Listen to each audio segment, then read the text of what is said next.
आजाने लोग बताते हैं यार हमारे घर के ऊपर स्पीकर लगा हुआ है मस्जिद, इतनी जोर से अजान होती है बच्चे डर के उड़ जाते हैं। कैसी कौन सी अजान है इस्लाम में भाई? मजहबी आजादी का ये मतलब है आप भोंपू लेके लोगों के कानों में अजान फिट कर दें इतनी स्पीड से? आप ऐसी जगह स्पीकर लगाएं कि किसी के घर में डायरेक्ट ना जा रहा हो, उसकी आवाज फजा में गूंज रही हो, और इतनी जितना आपका मोहल्ला है बस।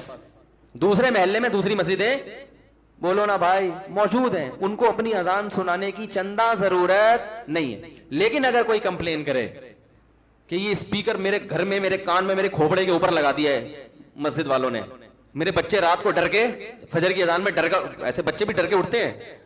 दूसरा, एक साहब ने मुझे कहा मैं स्टडी के लिए बैठता हूं, इतनी जोर जोर से मस्जिदों की अजानों की आवाजें, एक अजान खत्म हुई फिर दूसरी फिर तीसरी, सबके स्पीकर इतने ज्यादा हैं कि अपने मोहल्ले तक महदूद नहीं है।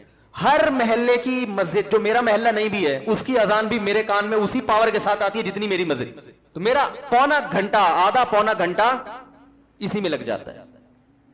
तो भाई आपको किसने कहा? पहले जमाने में तो स्पीकर नहीं था, जब मौजिन आवाज अजान देता था सबको पता चल जाता था। अब तो स्पीकर है, तो स्पीकर का मतलब यह है कि मौजिन को ज्यादा गला ना फाड़ना पड़े, बस ये मतलब है।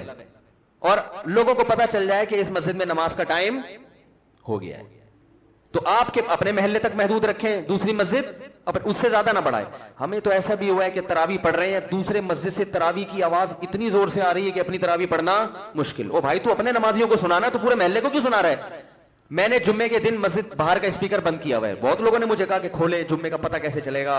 मैंने कहा जुम्मे का कैलेंडर में देखेंगे, पता चल जाएगा कि आज जुम्मे का दिन। जो हमारी बात सुनने के लिए आएगा उसको सुनाएंगे, जो नहीं आया हमने भोंपू लेके पूरी कौम का ठेका नहीं लिया हुआ कि उनके कान में जाके घुसना शुरू करें हम।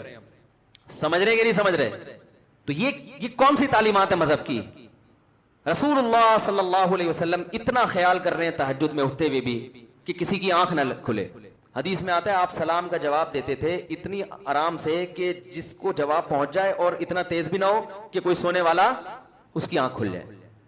पूरी पूरी रात भोंपू के साथ प्रोग्राम चल रहे हैं। मस्जिद के करीब पहले घरों की कीमतें ज्यादा होती थी, अब मस्जिद के करीब घर की कीमत कम होती है। उनको पता है सारा दिन शोर से हमारे कान बजते रहेंगे। चंदे के ऐलानात के लिए वो एक नया सिलसिला चलेगा, वो भोंपू से पूरी महल्ला गूंजता रहेगा हर वक्त।